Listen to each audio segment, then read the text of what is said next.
Welcome to our 5 on 5. We're pleased to be joined today by Oregon Tech Interim President, Dr. Kenton. Dr. Kenton, great to see you. Thanks for being here today. Appreciate it. Thank you, Craig. Glad to be here. All right, so let's first, as I mentioned, Interim President, what is the status of the search for the full-time president? The status of the search, we've retained a consultant, Witt Kiefer, a national firm, to help us identify candidates across the country.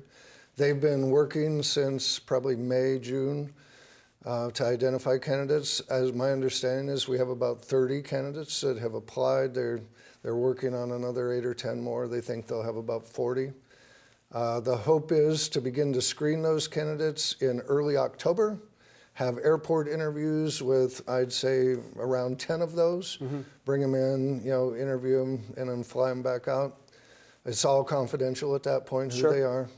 Then identify 3 or 4 finalists that would come to Klamath Falls probably late October, early November.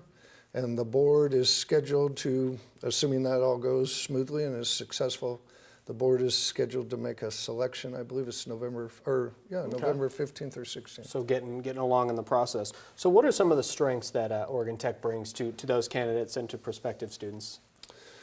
You know, Oregon Tech is an amazing institution. I worked at Oregon Tech in the late 80s, and I don't think I realized quite what a gem it was at that time. But, we have, our programs, I think, are perfectly aligned with workforce needs in the state. We have health profession programs, the #1 job in the country. We have engineering programs, we have sustainability programs, and we have strong liberal arts programs. But our liberal arts programs, as are all of our programs, are very applied. Our students do internships, they do externships. So they know how to work before they graduate. Many of them, through that internship and externship process, get job offers. Many of our students are employed before they ever graduate.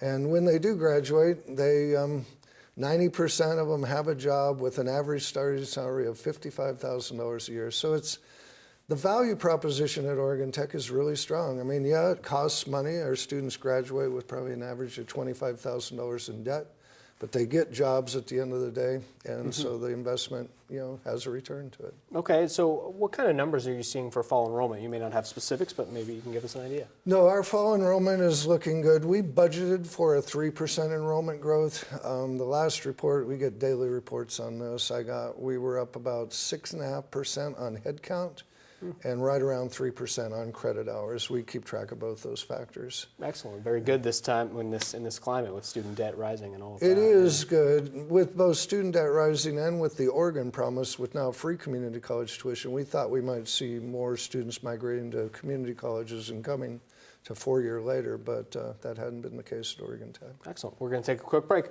Much more in a moment. Stay with us. Welcome back to our 5 on 5. Again, we're here with Oregon Tech Interim President Dr. Kenton. Are you guys considering implementing any new programs at Tech? We are. We're working on a couple big partnerships at the moment. One is with Oregon Health and Sciences University, as well as Sky Lakes Medical Center. And it's a rural health initiative. As you know, in rural Oregon, it's difficult to recruit professionals sometimes into small towns. They're having a hard time getting doctors, nurses, lab techs, and other folks. And so our goal is to educate rural Oregonians that want to live in rural Oregon so we can actually help with that pipeline. We're also, in part of that process, we're implementing a doctorate in physical therapy, a very popular program these days, and that again is in partnership with OHSU and Sky Lakes. In addition to that, we're working with a group of major industries to create the Oregon Manufacturing Innovation Center. This is a project that will be located in Scappoose, Oregon. And it's basically, to help a company, right now it may take them 50 hours to manufacture a part, and we want to help them, cut that down to 20 hours.